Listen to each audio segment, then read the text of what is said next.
好，翻返嚟醫生會客室，我係嘉賓主持人侯君祥醫生，坐喺隔離嘅，咁亦都係有運動營養師陳全賢啦，我好朋友 Lisa 啦，哇！我哋講到即係我自己都學咗好多嘢，因為其實運動同埋飲食嚟講咧，我諗都市人嚟講咧，有邊個真係唔注意咧？我諗呢個係一個好奇嘅，係咪先嗱？咁我哋頭先我哋講咗運動方面，我哋嘅飲食點啦，亦都講過一啲營養上面嘅概念啦。嗱，我想問下 Lisa， 臨尾我哋講咗係一啲減肥上邊對個肌肉嘅影響啦，其實喺個減肥呢個都係一個我哋係一個似乎係所有嘅男男女女嘅一個終生嘅事業嚟嘅嚇。咁呢個終生嘅事業究竟邊樣嘢緊要咧？飲食啊，還是係運動緊要咧？呢個問題咧都好多人都想問㗎啦，但係其實真係淨係講減肥啊嚇，係用飲食係會好好多嘅，因為你諗下嗱，當一個正常人啦，跑步啦，都跑緊10 km per hour 咁樣先算啦。你話60公斤咁嘅概念啦，你只不過有可能 burn 500-600嘅卡路里，咁但係你食一碗乾炒牛河咧就成1000㗎咯喎。跑6-7圈啦咁啊。跟住我哋又有時候飲下啲咩珍珠奶茶嗰啲哇，好大鑊㗎，400零咁樣卡路里，呢度又加下，嗰度又加下。所以你一做嗰個體重管理，你做一啲好啲嘅選擇咧，就會減好多啦。譬如話你一個乾炒牛河就1000卡路里啦 ，average 啦。咁但係你變做一個粉咧，即係牛肉湯河咧，有可能就減到500-600㗎咯喎。咁你又嗰度又減300-400卡路里喎。咁譬如話你而家夏天啊，啲人中意飲可樂啊，你由一個我成日叫佢做肥樂，即係正常嘅可樂，變做一個瘦樂，即係 zero 咁樣，嗰度要減100卡路里喎。我成日用個概念就係話，你由肥樂轉瘦樂，你1個月已經減咗3000卡路里啦。你1磅嘅脂肪就係3500嘅卡路里。咁你咁樣淨係轉呢一樣嘢，你已經好輕輕鬆鬆就減咗1磅。咁你再揾其他嘅呢度100嗰度100，其實1個月減1-2公斤有幾難呢？調翻轉頭，你明明可以減，你唔減就唔理咧，好快啲體重就會增長噶咯喎。冇錯，冇錯。所以其實你會發覺就係喺饑荒裏邊係冇肥人嘅因為個飲食係真係可能係主宰住我哋現代都市嗰個嘅肥胖。因為喺香港你要肚餓，我相信係一件幾困難嘅事你有24小時嘅便利店啦，你亦都係嗰啲嘅粥鋪啊、雲吞麵鋪啊，你全部即係你隨時開到嘢食嘅。你肚餓係一件好奇怪嘅事㗎，即係要捱飢抵餓，係咪先？嗱，我想問下就係幾年前咧，我哋都曾經 hit 過啲所謂嗰啲 Atkins diet 嗰啲食肉獸或者係啲咁嘅所謂嘅生酮飲食。幾年前係即係曾經係幾風火下嘅。而家呢件情況係點？而家都風火而家都風火冇停過㗎。嗱 Atkins 咧，好中意劉醫生帶動呢個，我諗未必好多人聽過 Atkins。Atkins 係真係最始早㗎啦，講緊呢個低碳高蛋白嘅飲食，係咁跟住而家呢個生酮飲食咧，我發覺啲人唔係好知道生酮係點樣做法。其實生酮飲食咧確實係可以幫助疾病風險，嗰個疾病就係羊癇症 （epilepsy）。因為佢哋講緊咧 epilepsy 咧呢個羊癇症咧，有啲人係接受唔到嗰個藥物，咁所以咧佢突然間誤打誤撞就發覺減到個碳水好低，增加嗰個脂肪，咁蛋白質就維持咧。就可以幫助嗰啲羊癇症嘅人去減低佢哋發病嘅機率啦。咁跟住，但係咧啲人咁樣食咗之後咧係會瘦嘅，因為佢哋係個總卡路里都要拉低20% 度去做呢件事。咁但係久而久之，啲人嘅坊間就用咗呢個生酮飲食，就以為就係唔食碳水，食多啲呢個蛋白質就係啦。其實好多人係做錯晒㗎。如果你講啱嘅話咧，你嗰個脂肪比例要70-80%。你個總卡路里即係其實基本上你要飲油，嗱，我覺得呢個你真係講得非常之好。即係我覺得ketogenic diet咧，生酮飲食咧，嗱聽一個專家去解釋下，繼續。係，咁所以咧嗱個問題就係話70-80% 嘅油，啲人又唔識得分咩油啦。如果你係用唔理乜油都食咧，你有可能食咗啲飽和脂肪啦、反式脂肪啦，呢啲咪就係心血管疾病嘅源頭咯。即係其實有啲人咧做咗生酮之後咧，佢哋個三酸甘油酯係會提升，膽固醇係啊嗰個壞嘅膽固醇又會提升。但係呢啲嘢你唔驗唔知噶嘛，佢哋知自己瘦。但係原來你血管都塞塞地㗎啦，儲晒啲壞嘢喺度，係啦，儲晒啲壞嘢喺度啦。咁所以呢個咧就真係大家要三思。咁你話唔係喎？咁我全部食啲魚油嗰啲咪得咯？我咪加油啊，或者好嘅脂肪酸70-80%我食係啦，咁得唔得咧？咁又梗係唔得啦。咁係你大部分大比數用咗油去做個卡路里，咁你碳水化合物、蛋白質嗰啲營養素唔夠，你個人唔係其實係唔係頭我哋最開頭講嗰個平衡位咯？營養素唔係一平衡位，要對於體重管理有啲咩問題啊？你嘅新陳代謝就唔係最好嘅狀態啦。咁啊蝕啦，又係蝕啦。係啦，嗱咁啊，所以生酮飲食咧，其實你都要真係用啱個方法，同埋用啱嗰個手段，亦都係要即係唔係個人都適合到啦。咁所以其實如果你真係想認真認真撈嘅做生酮嘅，揾專家佢會俾你一個好嘅建議，同埋佢會睇得住你睇住你嘅健康唔好因為生酮飲食而出事。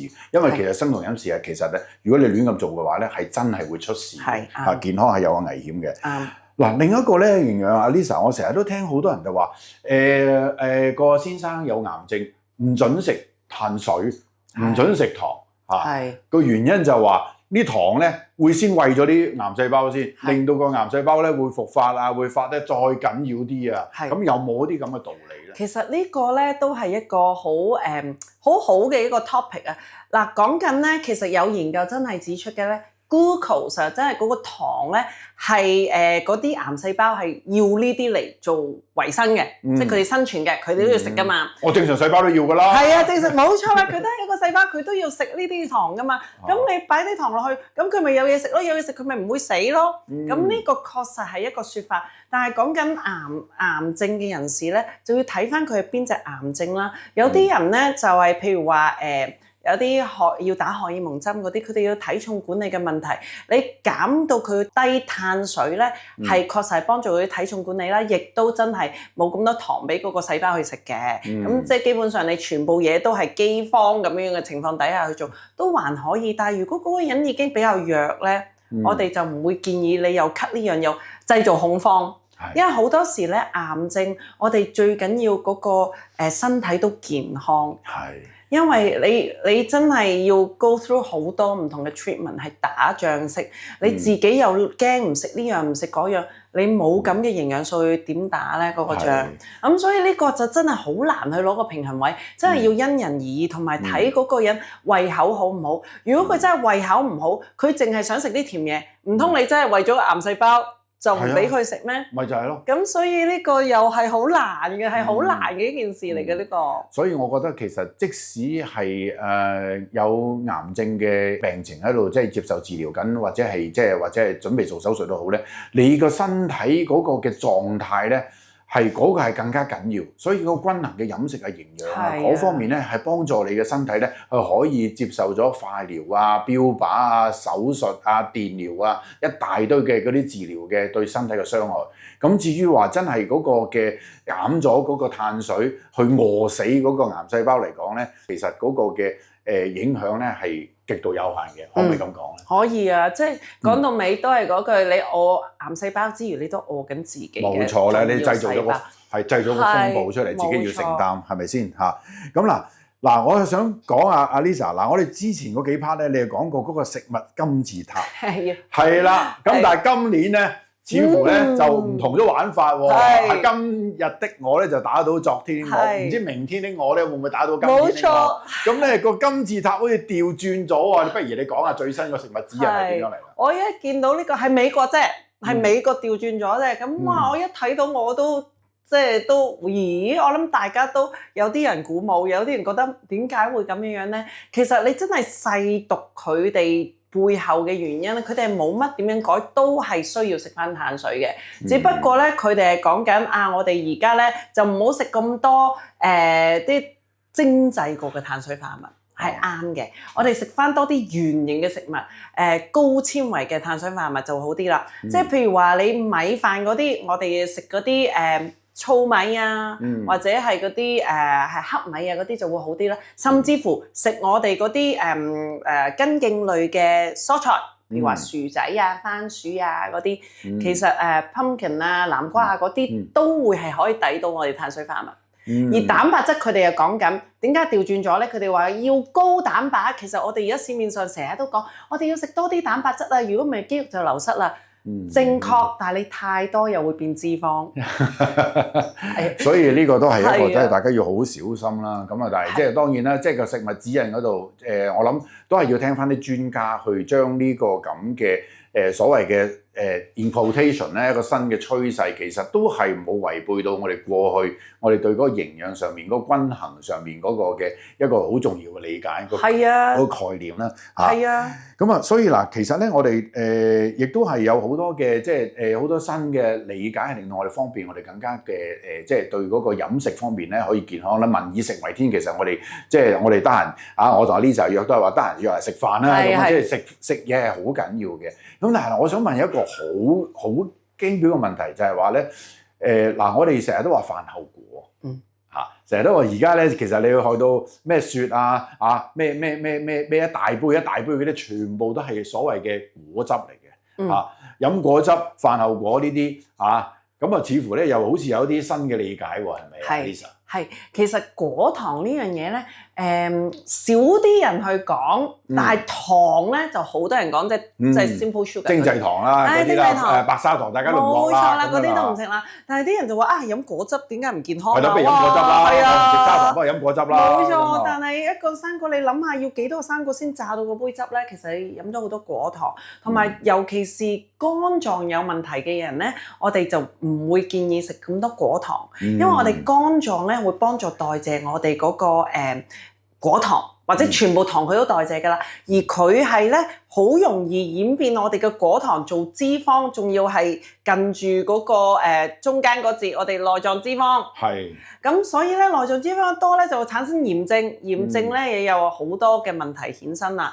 咁所以脂肪肝嘅人士或者屋企有病歷關於肝臟咧，我哋建議果糖真係要少吃，不特止生果啊，好多甜嘅嘢咧都會有果糖喺入邊㗎啦，即係我哋嗰啲零食啊、糖啊、其他甜飲啊，嗰啲調味全部都係果糖嚟。係啊，所以呢個果糖咧就要小心啦。